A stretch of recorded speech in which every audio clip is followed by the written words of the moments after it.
I'm gonna show you the best Samsung phones you can get at every price range. No matter your budget, I will help you find the best pick for your needs. Let's go. First, we're gonna take a look at the best options in the under $150 range.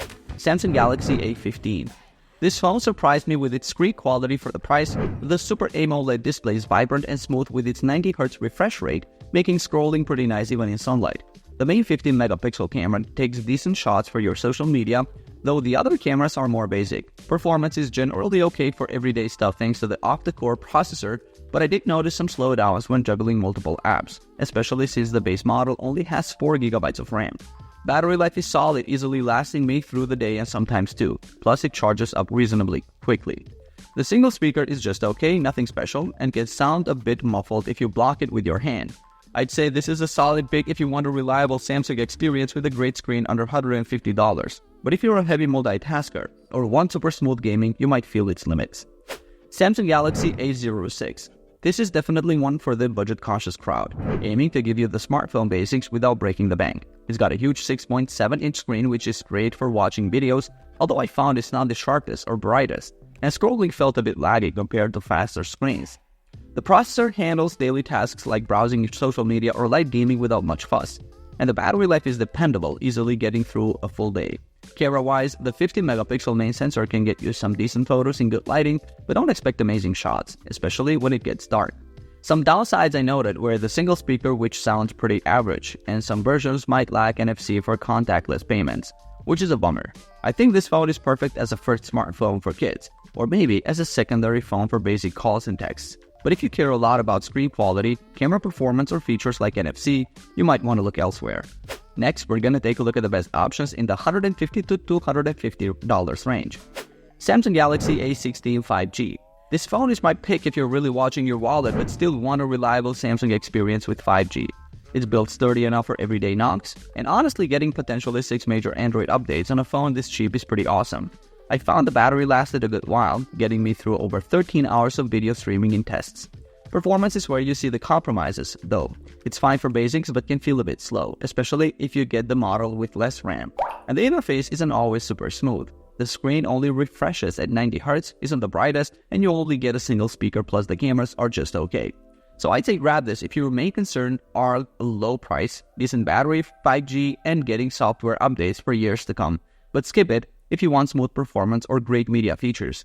Samsung Galaxy A25. This is the phone I try to get if you can push your budget towards the $250 mark, maybe finding it on sale. For me, the big upgrades here are the screen and speakers. You get a really nice bright 6.5-inch Super AMOLED display with a smooth 120Hz refresh rate, and the stereo speakers actually get quite loud, making watching videos or even casual gaming much better. It feels more responsive in daily use compared to the A16 thanks to a better processor, and the main camera is pretty decent for snapping photos during the day. Battery life is solid too. I easily got through a full day, sometimes stretching to 2, and you still get Samsung's great software update promise. You do have to accept a plastic build, no official water resistance rating, and performance isn't flagship level for heavy gaming. But if you want a great screen and sound for media consumption without spending a ton, I think this hits a sweet spot. Next, we're gonna take a look at the best options in the $250 to $450 range. Samsung Galaxy A55. This Samsung Galaxy A55 really surprised me with how smooth it feels day to day, especially compared to last year's A54. What I love most is the battery life. I could easily get through 2 full days of pretty normal use before needing to charge it, which is awesome. It also feels quite premium in the hand thanks to the metal frame and glass back. Definitely a step up. The big 6.6-inch screen is fantastic for watching videos. It's bright, colorful, and just looks great. The main camera takes some really nice vibrant photos during the day and does okay at night too. I'd say this phone is perfect if you want a reliable daily driver with amazing battery life and a bit of a premium feel without stretching to flagship money. If you need the absolute best camera system out there or super fast charging, you might want to look elsewhere though. Samsung Galaxy A35 5G. The Samsung Galaxy A35 5G is a fantastic option if you're looking for a great all-around phone without breaking the bank, coming in around $400. I really like the design. It uses glass on the front and back, which feels nice, and it's even water and dust resistant, which gives me peace of mind. The screen is a highlight for me. It's a large 6.6-inch Super AMOLED display with a smooth 120Hz refresh rate, making scrolling and watching videos a joy. Performance is solid for everyday stuff like browsing, social media, and even a bit of gaming. It rarely feels slow. The main 15-megapixel camera is pretty capable and gets the job done for photos you'd share online. If you want a defendable phone with a great screen, good battery life, and a durable design for a reasonable price, this is definitely one to consider. However, if you prioritize having the absolute best camera or need really fast charging speeds, maybe check out slightly pricier options. Next, we're going to take a look at the best options in the $450 to $600 range. Samsung Galaxy S23 FE. This phone feels really solid in the hand, almost like its more expensive siblings. And I dig the unique color options like mint. The screen is a nice 6.4-inch OLED that's smooth with its 120Hz refresh rate, perfect for scrolling, though it's not quite as bright as the regular S23 outdoors. Honestly, the battery life impressed me. It easily got me through a whole day, and having wireless charging plus the ability to charge my earbuds off the back is a sweet bonus you don't always find at this price. The main 15-megapixel camera takes some really decent shots, perfectly usable for everyday stuff, even if the zoom isn't quite flagship level. I'd say this is for someone who wants that premium Samsung feel, a good all-around camera, and reliable battery life without dropping top dollar. If you absolutely need the brightest screen or the very best zoom camera, maybe look elsewhere, but otherwise it's a great value. Samsung Galaxy S24 FE.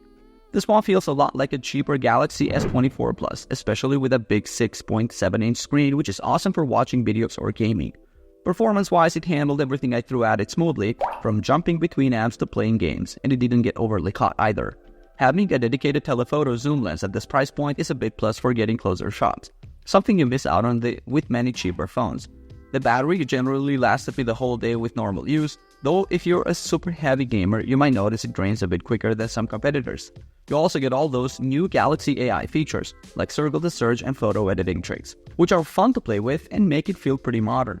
I think this is perfect for someone wanting a large immersive display, capable cameras including zoom and the latest AI features without splurging on a full flagship. If super fast charging or the absolute best battery endurance during intense gaming are your top priorities, you might find better options, but this phone nails the balance for most people. And finally, we're going to take a look at the best options in the $600 plus range. Samsung Galaxy S25.